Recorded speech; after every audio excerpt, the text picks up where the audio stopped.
thanks for coming out. Let's hear it for Special Edition and for you guys making it out. This is a great turnout, which tells me in part that you guys know what kind of amazing work that these people on this panel here do. So we're going to jump right into it. I'm just going to intro everybody, and then we're going to get started. So we have Skuds McKinley, give it up. Kim Gaines, Valentine Landro, Grayson, Greg Pock, Alitha Martinez, Darryl DMC McDaniels, and Special Edition, we got Amy Chu coming in on this panel. And I want to introduce your moderator. I'm not your moderator, but I wanted to introduce your moderator because this is an interesting instance where the idea of the panel comes from what the moderator did. The moderator isn't just talking to these people about their work. The moderator actually created something that is bringing us here today. And so she created the hashtag #BlackComicsMonth, which caught fire on Twitter, which brought out some really, really great support from creators, comics fans, and companies alike. That's why you guys are getting some free comics today. So please welcome your moderator and the creator of the hashtag #BlackComicsMonth, Ms. Caramel Vixen.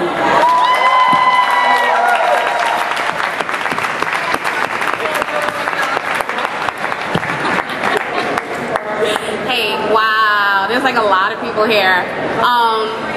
Hey Bruce, I'm glad. Hey. I'm so glad you guys can make it today.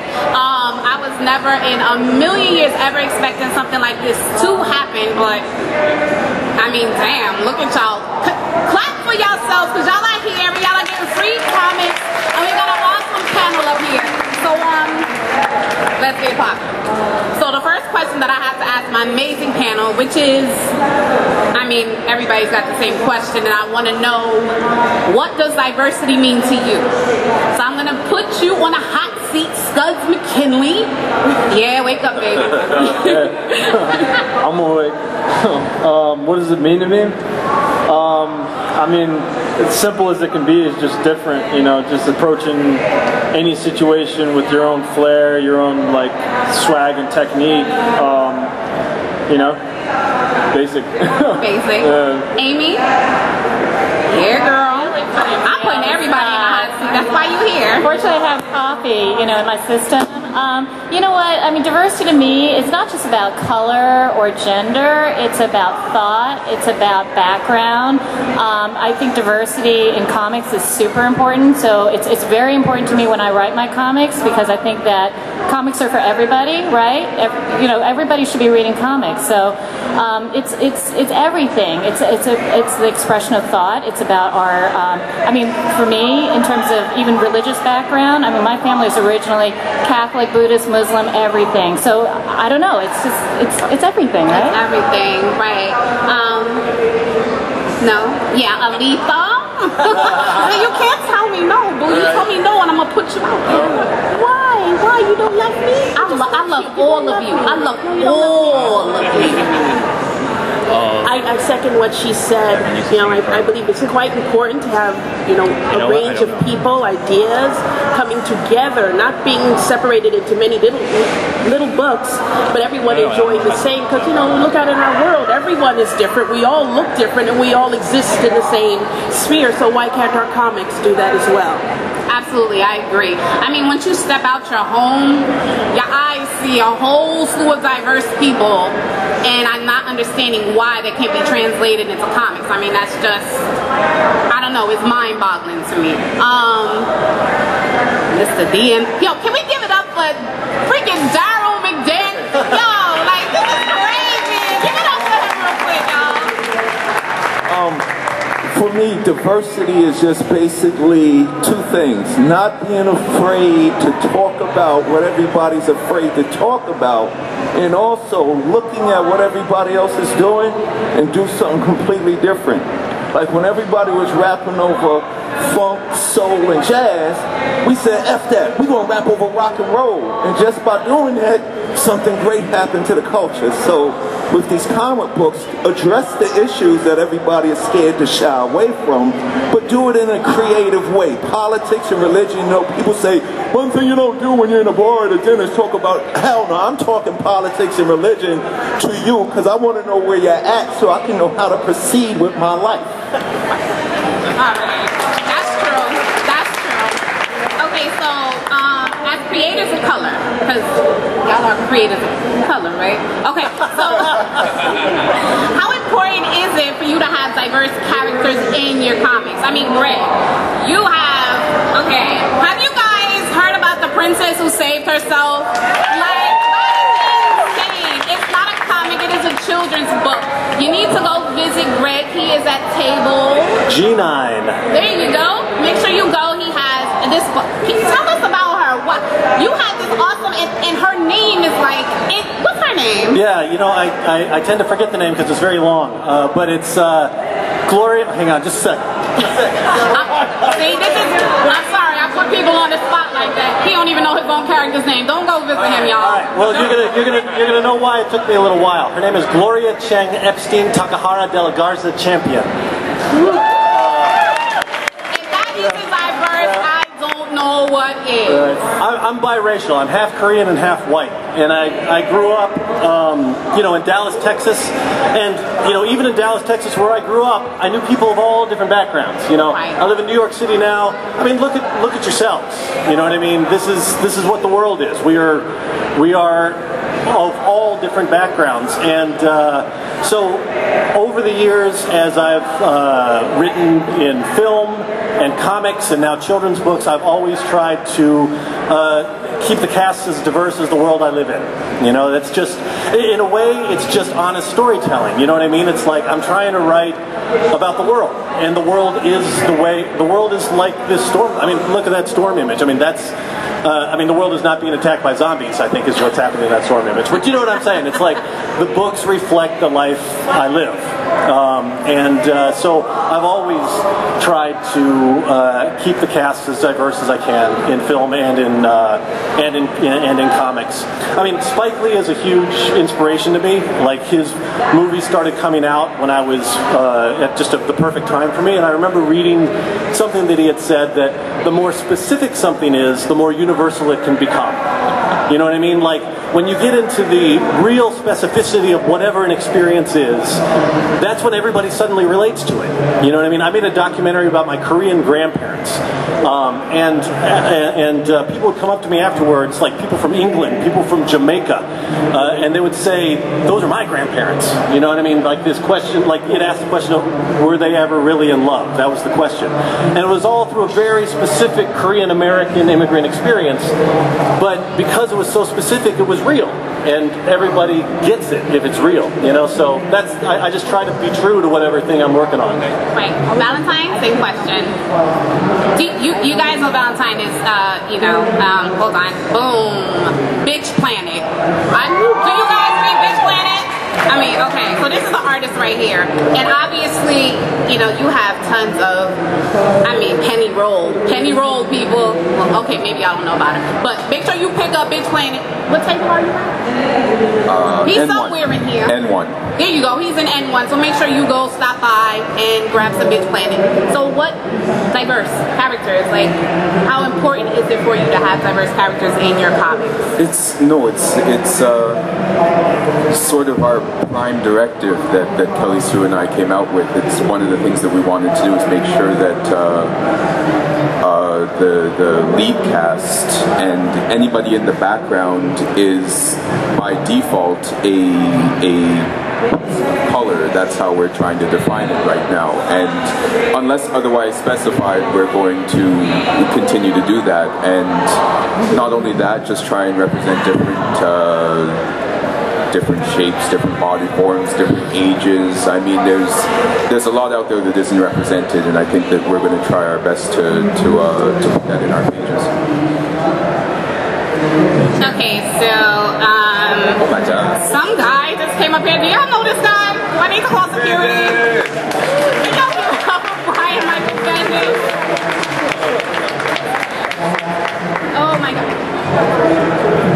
Okay, so Miles Morales, that guy right there created Miles Morales. Wow. I'm not crashing. I was invited. He was invited. I was invited on Twitter, and I told her if I could move heaven and earth to come, I would come because I wanted to be here. Thank you for inviting me. Thank you. It's nice to see you. Hey, boo. I get to share a mic with DMC now, so it's all good. Hear what I just said? Okay, so if you guys are live tweeting the panel, please make sure you're using the hashtag BlackComicsMonth. That would be really great. Okay, so I'm all for diverse characters, obviously in comics. And you know, no offense, Brian, but I feel as if they are pacifying people of color by having no offense, Brian, a white man, white woman doing diverse comics, doing diverse characters. I'm not saying that only creators of color can do just diverse characters. I'm not saying that. But I believe that there's such a small, compared to everyone else, there's not that many creators of color out there that need to be doing awesome work like this. But I also believe that we need the staff too. I think we need editors, more editors of color behind this stuff, because sometimes you can't have a non-person of color really feeling what's going on if a person of color is trying to tell a story. So I think that the staff needs to be involved heavily more than just having creators of color. Have any of you had any not so great experiences with editors who are not feeling what you're trying to do and pull back and say, no, that's too many diverse characters in here. We want you to take a few out. I have the reverse. I thought there would be a lot of pushback on the story that Alitha and I did for Vertigo, because I pitched the story as kind of I pitched the story as a non-ethnic story, and as soon as it got approved, I stacked it full of people of color. Middle-aged women, middle-aged black woman is the protagonist, and they loved it. No pushback whatsoever. I mean, there wasn't an issue at all. I mean, this was a story. This was my first pro work. This was my first time working with Alitha, who was awesome. She sent me a really nice email afterwards. Said that was one of the most satisfying stories she's ever worked on for one of the big two, right? Yes, most definitely. Most definitely. And I would say, working in comic books, you don't really have time to worry about what's diversity. You do what you're told, which isn't a bad thing because you don't want the characters looking like they shouldn't look. I'm not allowed to make those kind of decisions when I work. I have to follow the script. I follow the descriptions within the script, and I don't have any control. So that to me, saying to an editor, I think there should be more certain folks in there, they're like, do you have time like that, really? No, you don't. You really don't. You have to get it done on time, and get it done right. There's something about being a writer. You have a certain amount, you have more control than you think. Sometimes you think, okay, the editor won't let me do this, but on the other hand, the editor has a lot of other books to worry about. So sometimes you just kind of go and you take it and you run with it. And representation is very important to me, because if you look around this country and around the world, you have a great audience of people who are hungry for comics, and you can't just represent one viewpoint from the 50s anymore. So right, definitely. And while we are just talking about race, gender, sexual orientation, all of that stuff needs to be addressed in comics. I hate to reference her, but I mean, there are so many women and men who you can't typecast that person and say, okay, you know what, you're a guy, you're a female. Like, comics should just, okay, let me back up some. I wasn't going to talk on this, but I'm going to run. BEA, some of you follow me on Twitter, and I mentioned the Star Wars BEA panel. And the Landro comic was the focus of the conversation. I asked the question, will there be more diverse characters in the Landro comic? I was told Star Wars is a diverse universe. I'm sorry, but aliens aren't diverse. Aliens, I don't see, if you're a Wookiee, please raise your hand. So, I mean, okay, look, I don't understand why you would classify aliens as it being diverse. And then I was told that, you know, I'm Bulgarian. Isn't that diversity enough? I don't believe that people really understand the meaning of diversity. Not a lot of people. Because if you can tell me that you being Bulgarian is diverse enough to my face, and I'm a woman of color and I don't see myself represented in a comic, we have a problem. That's just my opinion. I think that's a problem. Y'all clapping, I said something smart. I feel pretty awesome. Okay, so I want to talk to, I didn't get to talk, okay, this woman right here at the end. Hey boo. That's Chelsea, sorry, Grayson. That's Grayson. This is her book, Rigamo. Her comic is, hey, tell us a little bit about your comic real quick. Okay, so my comic is called Rigamo. It's about a protagonist, Kira Moore, who starts off at 6 years old. But the premise is that her tears bring people back to life, and every time she revives someone, it makes her advance in age. So she starts off with her little goldfish, her little cinnamon, and she's experienced death for the first time. So she cries into the fishbowl, and the next morning, instead of 6, she's 9 years old, but cinnamon is alive. So I was really dealing with what mourning and loss and tragedy looks like in the Black community, and you know, through the conduit of a young Black girl, because it's not just about the people who are taken from us, but the people who are left behind. Right. This comic, obviously, you see the young girl on the cover. That's my niece.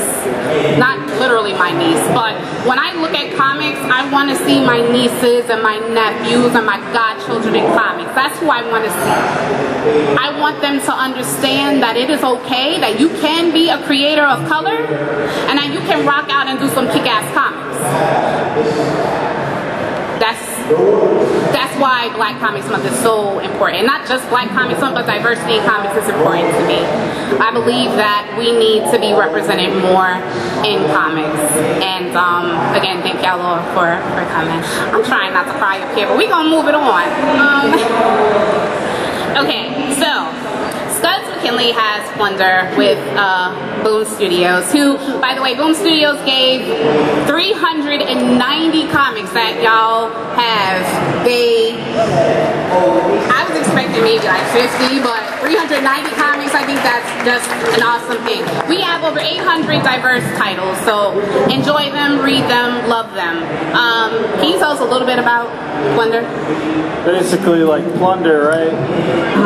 Me and Swifty came together on a kind of like a DJ Premier Guru kind of tip. Like, you know, he's like the MC, I'm kind of like DJ, or like vice versa. So we came together on horror. We both liked John Carpenter's The Thing. We liked Ridley Scott's Alien, and we wanted to mash that up. And he was like, I just wanted to just kind of run with it. I just wanted to just do a cookie cutter version of that because I just love those movies. But he was like, why don't we make the cast Somali pirates? And I was like, that'd be wicked, because Somali pirates are like, you know, are gritty. Like they like carry machetes. They like don't mess around.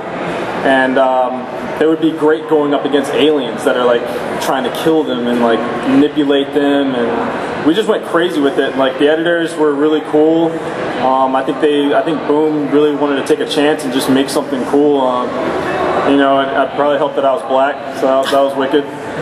Like, I mean, like all the press for my book, you know, the first month was all Black History Month stuff, and then, you know, but whatever, you know, I take it. It is what it is, you know what I mean? Like, Black people are getting represented in comics, you know, I mean, there's racist stuff that happens, but, you know, deal with it, you know, at the end of the day, I'm getting paid, and they're not, you know, so. Okay, I'm not mad at that. Yeah. I'm not mad at that. Okay, Kim right here, she's hiding in a corner. She's I want to give it Jamal Igle. He was supposed to be here today, but unfortunately he is not here. Make sure you check out his amazing work. Molly Danger is available on JamalIgle.com, I think. Okay. Jamal's my mentor. So He doesn't know that, but...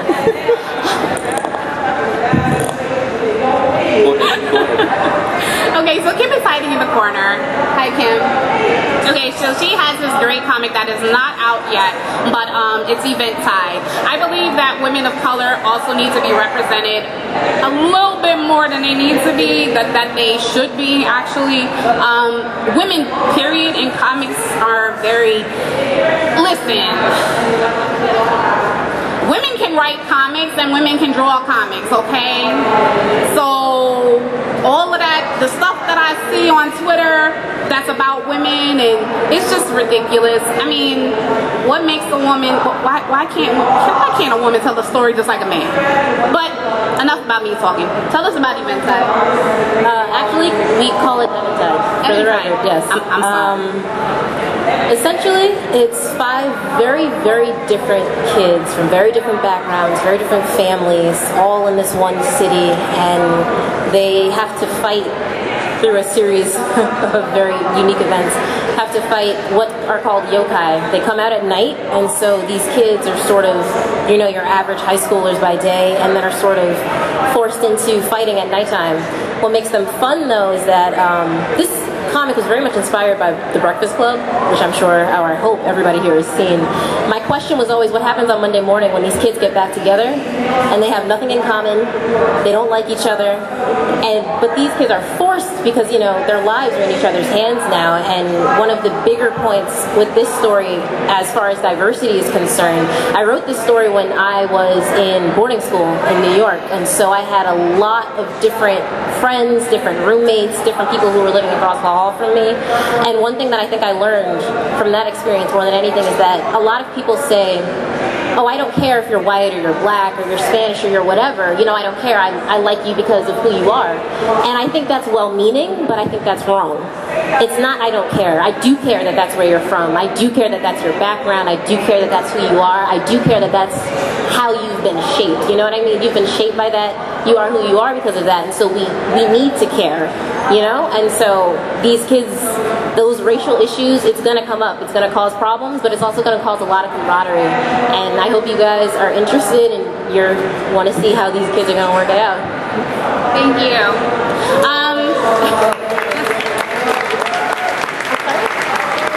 Eventide? Oh, well, because it happens at nighttime. Originally I was going to name it Twilight, but that was taken. So, Eventide, I think the definition means the period between dusk to evening, or dusk to night, rather. So, Eventide.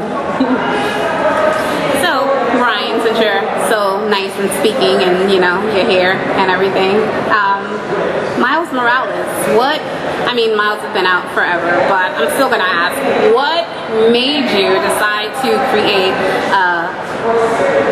Spider-Man who's a person of color? A few things. Number one, we were just at Marvel talking about the Ultimate Universe and what we did right and what we did wrong and what we would have done differently, and just this percolating idea that the origin of Spider-Man, this kid from Queens or Brooklyn, living with his aunt, who's a big nerd about science. It's just more and more, it sounded like a kid of color's story. Like there's a version of it and around the same time we were having this discussion, Donald Glover started doing like material about it and said almost verbatim the same thing. Like, cause he was kind of half joking, campaigning to be Spider-Man in the new movies, but he was joking, but if they offered it to him, he would have taken it second. So it wasn't a joke. And but both I and Stan had publicly said yes. Who better than him? And then I don't know if you saw in Community, like he actually like had Spider-Man underoos on in one episode. He looked fucking fantastic. He just looked great, right? And it was all at the same time. We had separate, but at the same time decided that why don't we do this? Let's just do it.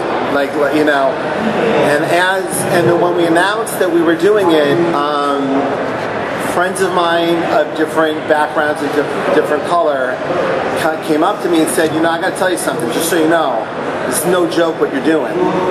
When I was a kid, I couldn't play Superman or Batman with my friends but they let me play Spider-Man because anybody could be under that full body costume. Spider-Man means a lot more than you think it means. And I'd heard this story, I realized I'd heard this story over the years a lot, but I had not put it to use or given it like a thought into creativity because I was just in this other story I was telling, right?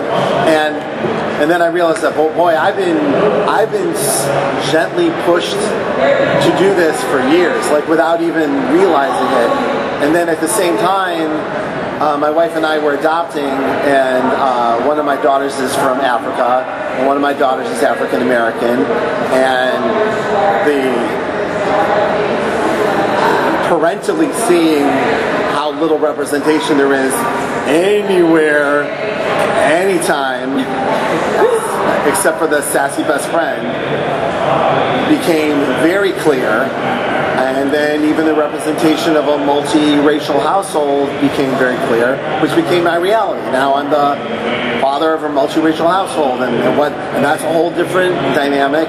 And all of this was happening at once, so that made me want Miles' family to be multiracial, and because it needed to be spoken to, and I thought I'm there, write what you know, do it, you know, and so off we went. It was a weird, like, convergence of real life things coming from pop culture and reality, and it just felt like, yeah, you should do this. And then what's happened since, I cannot even describe the emotional connection. You couldn't force, you couldn't fake in a million years the emotional reaction I've had about Miles. And as Miles now finds himself closer and closer to the center of the Marvel Universe, you see the announcements, and he's in all the art, and there's Miles toys in the toy store, and you couldn't have planned it. It's just, it all happened on its own momentum, so, yeah. And it was a big light to both companies. This audience is starving for this. Do more.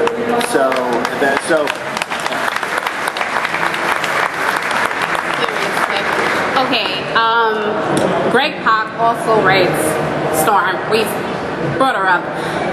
I was very, if you don't know, I was a part of the Save Storm giveaway that was on Twitter, and it sort of kind of, not viral, but it went somewhere. I'm very sad. I think a lot of us are sad to see Storm go. We're not thrilled with the fact that she is on the shelf. Is she on the shelf? Is she? I don't know. We'll see what happens in the next few months. But yes, the book I was working on ended with issue 11. I am hugely grateful to you and to the other folks out there in the interwebs who went nuts for the book and spread the word. It was amazing. I mean, I had a similar experience with what Brian's talking about. I mean, people would come up and actually tear up talking about the character. You know what I mean? And if you're ever lucky enough to work on a book or a character that has that kind of resonance, it's the greatest thing. You know what I mean? I mean, I had a similar experience when I did Magneto Testament, which was a book about Magneto's origin story, and it's essentially historical fiction about, it's a Holocaust story. It's about a Jewish kid trying to keep his family alive during the rise of the Nazis and the final solution. Same thing. People, I mean, I had a Jewish kid come up and tell me that his grandfather was a Holocaust survivor, had read it, and it just, I got chilled. You know what I mean? It freaks you out a little bit, but yeah, to have a chance to work on a book that resonates with people, and I agree 100%. Like the audience is there. I mean, yes, Storm is done with issue 11, but you know what? Every single month, every single year, another book is coming out. You know what I mean? Individual books are going to come and go. And there are always going to be people who are making these books. Crazy thing about comics is that there are not enough people, and the stuff moves so fast that people don't say no as often as you might think. And also, the people working in comics are always trying crazy stuff. You know what I mean? It's like, The stakes are lower. There's not as much money involved. I've never, in my entire career in comics, had anybody say, "Could we make this person white?" You know what I mean? Back in the day, I mean, over 10 years ago, we created Amadeus Cho. You know, a Korean American dude. All right, see, this I love. But you know, and from the get-go, I mean, I proposed the character. Mark Panici was the editor. Was like, "This is great." And a couple months later, the book was on the shelf, and then it kept going. You know what I mean? Like, if you are a creator, just do it. You know what I mean? If you have the chance, if you get in the door, propose it. Whatever is in your heart, that's what. Honestly, that's what you're going to be able to sell the best, and it's also what folks will often respond to, because if it is honest and true to you, that's the story that's going to work the best. Right. So if you guys have any questions, can you line up? Anybody? I'm giving away comics if you want to ask a question. If I have to bribe you, I've got some Valiant stuff. No? Bueller? No. Okay, while you guys are lining up, oh crap, what did I do? Darryl, can you tell us about your awesome comic? And you're right across here. What table are you at? I have no idea. Eric, he knows everything. What table am I at? What? 1028 is my table. There you go. Yes. About your, tell us about before hip hop came over the bridge and changed my life, I went to Catholic school. I was a straight A++ student with 5 and 6 stars on the forehead, always on the honor roll. I was proud of my nerdy achievements, but my whole existence was Marvel Comics. Captain America, Spider-Man, the Hulk, the Avengers. Do y'all remember the Defenders? Yes.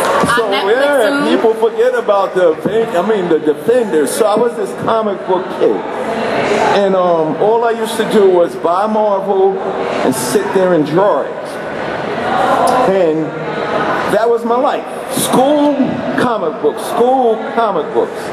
Then hip hop comes over the bridge, changes my life again. I put down the drawing pencil and picked up the rhyme writing pen.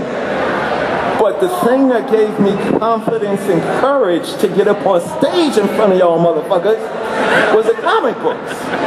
When I made my first rap record, I thought you make a rap record, you put it on the radio, they play it, nobody gotta see you. I thought it was like being in my room, reading my comic books and drawing and playing with my G.I. Joes and all that. Not knowing that, no, Run goes, yo, we made a record, it's a hit, we gotta go perform it. So then I had to create this guy that would have this little shy Catholic school kid get up in front of you, on stage in front of you, and just take over the world. And that's when the King of Rock was born. I created the comic though because about 2 years ago I went up to Atlantic Records to have a music meeting with Riggs Morales, who worked with Eminem and Shady Records and all that. So when I sat down for this music meeting, he goes, yo, I know I'm supposed to keep it real professional right now, but I gotta geek out, I gotta fan out right now. You guys were like my superheroes. And when he asked me, yo D, what was it like when you was growing up? I said, yo, I was this little Catholic school kid that read comic books. And when I said that, we forgot about all the music, the artists that I was trying to get a deal, sat there pissed for 3 hours, because we just sat there and talked about comic books. And then Ray just looked at me and said, D, you have a greater mission than just doing hip-hop. You got to do a comic book, and you got to be the superhero, because you're really a superhero. You are Peter Piper, you are Batman, you are Superman. And I was like, what do you mean by that? Look, you're a nerdy kid that wears glasses, you're smart, and think about it, all superheroes are adopted, right? Superman was adopted, Batman, Spider-Man. Everything about my whole life in reality is superheroes. So that's why we did the book. Wow, thank you. Thank you. Okay, so question time. Come on, step up to the mic, tell us your name, where you're from, and ask away. I'm Lincoln from Brooklyn. Hey, Lincoln. And this is directed to Brian. Just asking, because I love Miles Morales. I buy every Ultimate Spider-Man. Did you expect so much love from the community, not just from the black community, but from everyone for Miles? Because everyone wants him in the regular universe, not just also the Ultimate Universe as well. No, thank you. No, it was super scary because we realized for Miles to work, Peter's got to go. So we're getting rid of Peter. No one was asking us to get rid of Peter. No one was sick of Peter. And so you're getting rid of something people genuinely like and replacing it with something else. There's a pop culture history of that being a kind of a disastrous move. But I was hoping that if we could find a reason for Peter to die that was legitimate, like a story reason, that Miles would then Peter would become like the Uncle Ben character to Miles. That Miles is now a legacy character, but of his own merits. And I hope that if we really love Miles and it's just write what you know and write what you feel, that someone will get it. But I'm way past my hopes for what I thought Miles would be. Because there's a version of it that is a disaster. So I mean, there just is, and so we're insanely grateful that it has gone the way it's gone. So yeah, thank you, thank you, and thank you for the shows. Because I wear them still to this day. Oh, you're very welcome. Thank you. Thank you. I just want to take a second. Cash and Carry, as you can see, is one of our giveaway sponsors. There is a Kickstarter right now for this awesome all ages, which I think is really important, an all ages diverse comic. So if you can, go on Kickstarter, check it out, Cash and Carry. It's created by a black man and two women, Sean Pryor, and a couple other women who I cannot remember for the life of me, but check out Cash and Carry. Your question, sir? Where are you from? What's your name? Hi, I'm from New York. Name's Timur. I've been around Spidey616 on Twitter, internet. Hey. Let's congratulate this guy. I'm going to tell you something. There's a lot of negative shit online. This guy, everywhere he goes online, he's a diehard, good, positive fan who speaks good questions, and he should be applauded for it. This is for Greg and Brian. Growing up as a kid, one of my favorite all-time cartoons was Static Shock. Kind of introduced me to Milestone Comics, Dre McDuffie. Obviously, I didn't read the comics before that. Kind of led me to them. So I was wondering, for you, recently Amadeus Cho, Miles Morales have made their animated debut in the Ultimate Spider-Man cartoon. So I was wondering, when you first found out, your reaction and how important you think it is getting in other media these characters. No, we're all standing on the shoulders of the Milestone creators, there's no doubt. Absolutely. They absolutely, decades before, went all in on this, probably before the media was ready for it. So I do think that over the next few years, all those characters are going to find a home of substantial commercial success.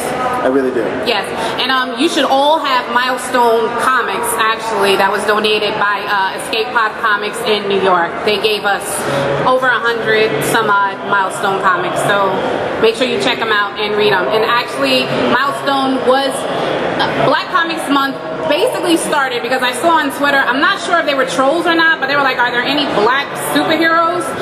And I'm like, I had to give them the side eye real quick. But Milestone 2.0 was announced, and that's why I was like, you know what, since nobody knows about it, let me pull out my bullhorn and let me do this awesome stuff. But thank you so very much. You got your book? Awesome. Great. Thank you for your question. Hey folks, my name is Corey. I'm from Queens, New York. Thank you for the panel. This is pretty awesome, and Black Comics Month is pretty awesome too. I had a question for Che Grayson, I think. Your book, Rigamo, it looks really interesting, but I didn't hear you say like where I can get it, where I can find it or anything, or if you have a booth out here. I don't have a booth. We have Right now, the best place to follow me is me and the artist Sharon De La Cruz, our Facebook page, and as well as we actually have a Square Up.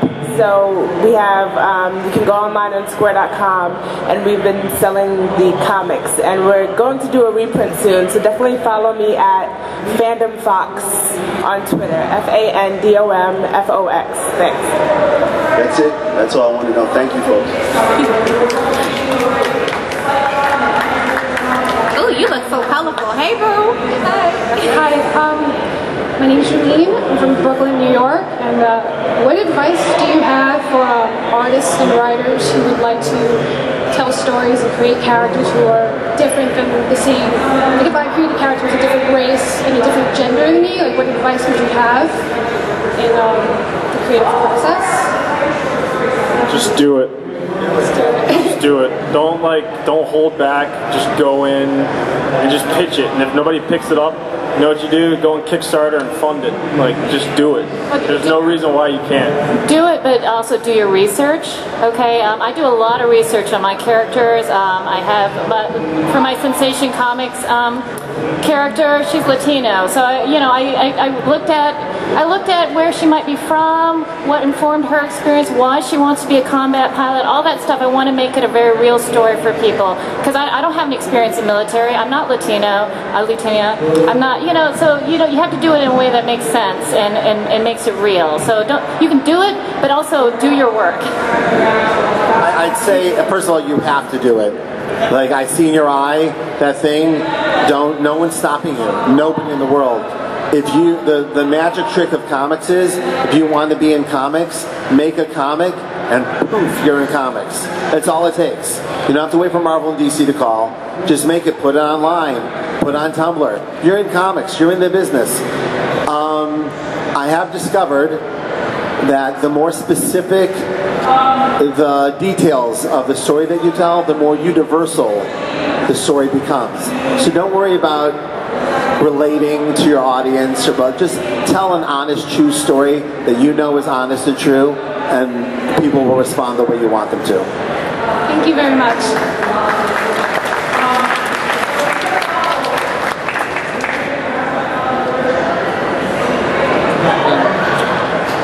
Hey, my name is Melo Sanchez.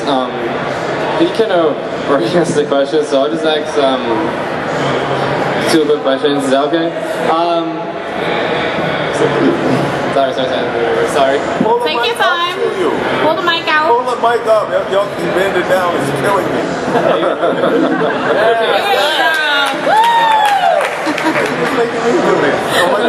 One question. This is a question for Darryl. That's how you say your name, right? Yes. I apologize if this sounds kind of dumb. Sorry for that, but can you learn more about your comic? What's your comic about? My comic is about a universe.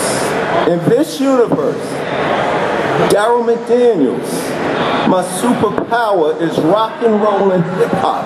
I use that power to change the world. Little kid from Queens, New York with a superpower that changed the world. That's this universe.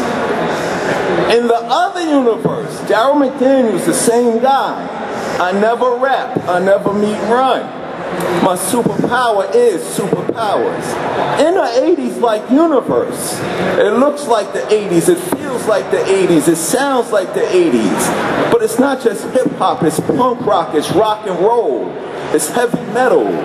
Madonna's in there, Michael Jackson in there, Keith Harington's in there. But the question is it the 80s? Because it could be the future.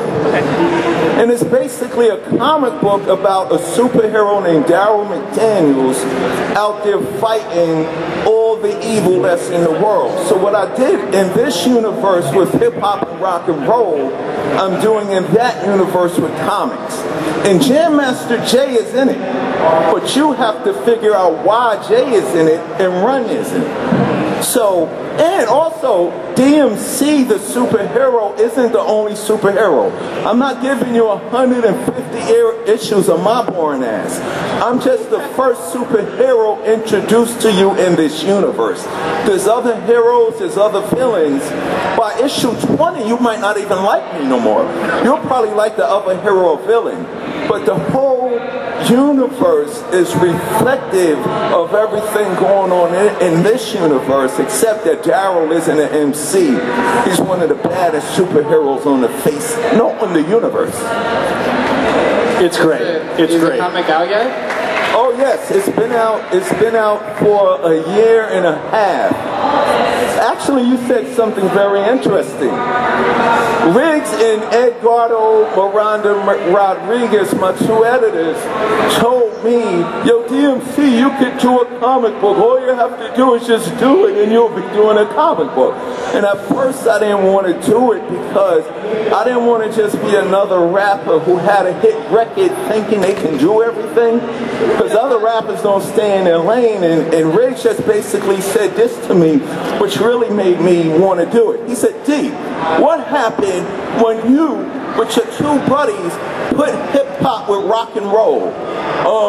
King of Rock, Rockbox, Walk This Way, Change the World, right? Yeah, something good, yeah. What happened, D, when you and your two buddies put sneakers, you put those Adidas with hip-hop? Change the whole culture of sneakers, yeah? He said the only thing that's going to happen if DMC does a comic book is something good. But then he said this. He said, don't do it as DMC the rapper. Do it as Darryl McDaniels, the little boy who grew up writing and drawing comic books. So I did it as a tribute and celebration of the culture that changed my life, that allowed me to be this superhero that sits before you here today. So everything that I am, everything that I ever said on a record, every idea, every concept, every image is going to be in that comic, but it's going to be told from a superhero standpoint. And the thing that really made me want to do this, and this is a secret, 10 years ago, Rolling Stone did an article on Run DMC, what's the fucking big deal about him? And they went out and asked everybody, you know, what was so good about Run DMC? Musicians, critics, writers, and Chris Rock. Chris Rock said this, yo, Run and Jay were cool, but DMC was my superhero, the way he looked, the way he sounded, and everything he did and said. And my joke was, oh my God, I've been discovered, because I'm really a superhero. Thank you. Thank you. Okay, I want to go back to Alitha Martinez real quick. I totally forgot her, my bad, boo. Tell us about Foreign, please. Well, for 15 years, I've drawn for regular industry comics, hoping to do the best I can do for whatever editor hires me. But Foreign and You Me Never, because actually it's a cover from is my release from all of that. This is where I can write, I can draw it, and for Foreign itself, we actually print and publish that book through my company, Ariat Storm Productions. My son and I, we do all the work in it ourselves at home. So for You Me Never, that's my regular superhero title, you know, destroying the world, trying to figure out what to do with themselves. But Foreign is actually a novel, and I put pictures in between because I just can't write a book without drawing some pictures.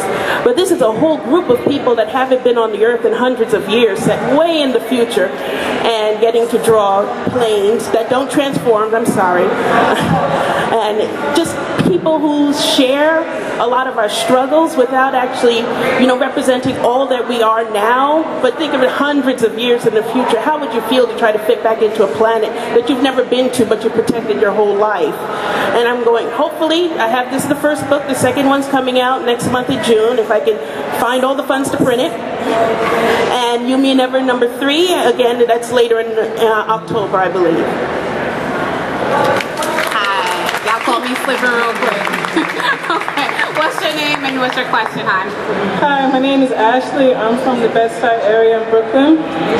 And actually I met Alitha a few months ago at the Harlem Black Festival, and I found out she did one of my favorite Betty and Veronica covers, so I was just really happy about that. My question is, because there's a lot of like people basically label like mostly black people who do like who are interested in like comic books and you know, illustration, get into this industry. They like to label them as like posers and say they're not really into it. There's a lot of like those misconceptions, but since all these people are standing here, I wanted to ask you guys, like, if there was someone, anybody here who just feels like discouraged because of their race or their sexual orientation, what would you say to like uplift them to want to like get into the industry and you know, try to make change and create more inclusion in these comic books? Like, what would you do to like try and help them build up the courage to want to step into this industry? Like, what would you say to them? For me personally, I'm a filmmaker first, and essentially I said to myself, I want to make a comic book. And then I reached out to another black girl who is an artist and said, do you want to do this? So the only reason why I'm here today is because I didn't ask anyone. We raised a couple $1,000s on Kickstarter, and a year later, I'm up here. So I think never ask people. When I say my movie is going to be about cosplayers and my black character is going to be Sailor Moon, you can't tell me no, I'm already doing it. So for you, just know that you don't actually have to ask permission.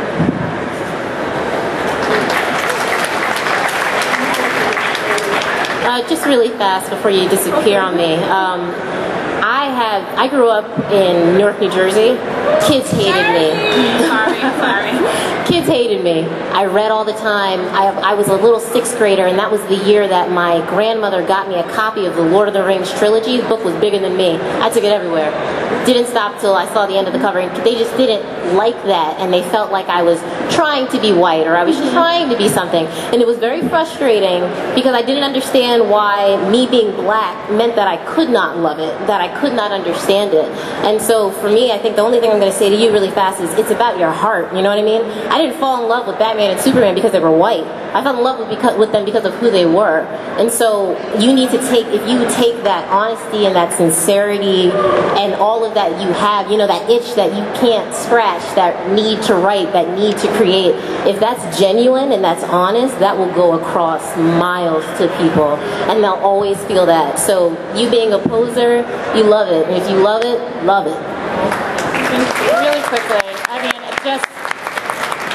I'm up here on the stage. I never thought I would be in comics. I'm a mom of 2 in Jersey. I never read comics when I was growing up, and here I am on stage with these people here. I'm writing some of the stories for DMC. I mean, this is just crazy. You can do it. You can do it, and I think this year I'm actually making a living off of it. So it is possible to do this.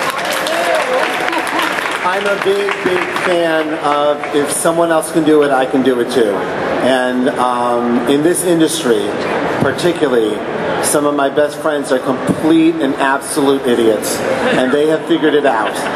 And if they can figure it out, you can figure it out too. And you know what? It's hard. It's hard to live your dream. It is hard. I am white and Jewish, and I thought the Jews controlled the media, and as soon as I decided I wanted to be part of it, I would get a gold ticket and I would be part of it. It's not true. It took 15 years. It's just hard. So, but why would you want to go on through your life and not at least try to do the thing that you're dying to do? Do it! It's fun. Even if nothing comes of it. It's so much fun to just create. Just the act of it is therapy and meditation, and it's I feel better about myself at the end of the day just because I did something. I would recommend it to anybody. It's frustrating and a blast. You know, I know where you're coming from, and I do remember meeting you. When I first started, there was no camaraderie. I didn't know anyone in the industry. There was none of this indie scene. It wasn't big. You literally had your portfolio and your talent. If you weren't good enough, you're not going to make it. Nobody was going to look, and I realized very fast that whole being a girl thing was going to be a problem, a very big problem. But it didn't stop me, because I heard some advice many years ago when I first entered the country. And a writer came to my school and he said, you draw every day. You draw whether you're sick or well, and you plan to draw on your deathbed. And I took that same amount of determination, got myself together, came up here with a duffel bag and guitar, and wanted to do this thing, and got into it. Before there was anyone to turn to or say, you know what, I'll help you. It just took that heart, and we all share the human condition and that heart. Thank you. We have time for one last question.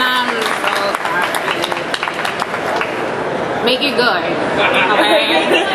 Real good, no pressure. All you have to do is change the lives of everyone in this room. Go! I don't think I can do that much, but back to the topic of diversity, going past race, gender, and sexual orientation, I don't see a lot of representation for age differences, and I think Rigamo explores this nicely, how a single character can explore a whole bunch of different ages and be a protagonist. And usually you just see a person who's older, their position is just being a mentor, somebody who's like old, decrepit, lying in bed. But this question isn't aimed at anybody, but do you think a person who's older could be a protagonist?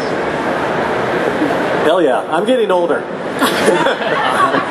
No, I thought about that. I'm working on a project right now with an artist that hasn't been announced yet. It's just a creator-owned thing we're working on, and the main character is an old man, because, I'm starting to relate to that. So, yeah, write what you know. I write Old Man Logan for Marvel, and Old Man Logan is much better than Logan, so... Yeah, it's funny. One of my most popular stories that I self-published, the main character is an old woman in a nursing home, and people really like that story because you don't really find characters like that, Oh, my bad. Thank y'all for coming. No, can you just run down real quick what you're doing, where people can find you, Twitter, Instagram, carrier pigeon, whatever.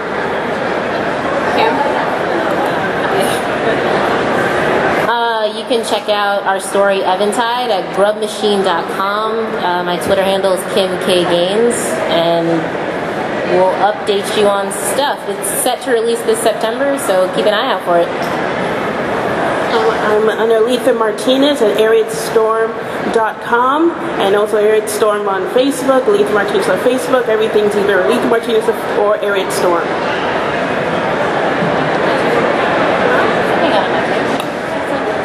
Yeah, and she'll be hanging out at my table. H11 in the middle, yeah, because Alitha's awesome. I have some books there. You can follow me on Twitter. It's really short and easy, AMYCHU. I'm AMYCHU almost everywhere. I'm just not the Chinatown beauty queen when you do the Google search. I'm the comic book writer. I'm signing on the other side of that curtain, and that woman's going to kill me if I don't go back to it right now. So sorry. Yeah, it's okay. Sorry. But thanks for having me. Thank you for coming. I'm Greg Pak on Twitter, GREGPAK, and also gregpak.com. And I'm shameless. I tell you everything on those things about what I'm doing. So please feel free to check it out and buy all my books so I can keep making them. Thank you. Yes. You can check me out on Twitter and Instagram at DMC Makes Comics. Oh, it's all there.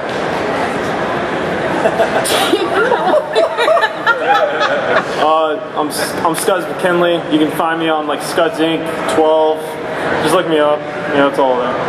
There. I don't know. So humble. So humble.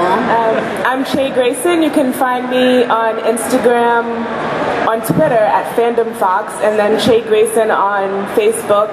And look out for the second issue as well as the short film that coincides with the comic. Yes. Thank you all for coming. Enjoy the comics. Diversity in comics. Black Comics Month. Make sure you follow us on Twitter. Spread the word and all of that great stuff. Enjoy the comics. And remember, every month is Black Comics Month. Thank you all.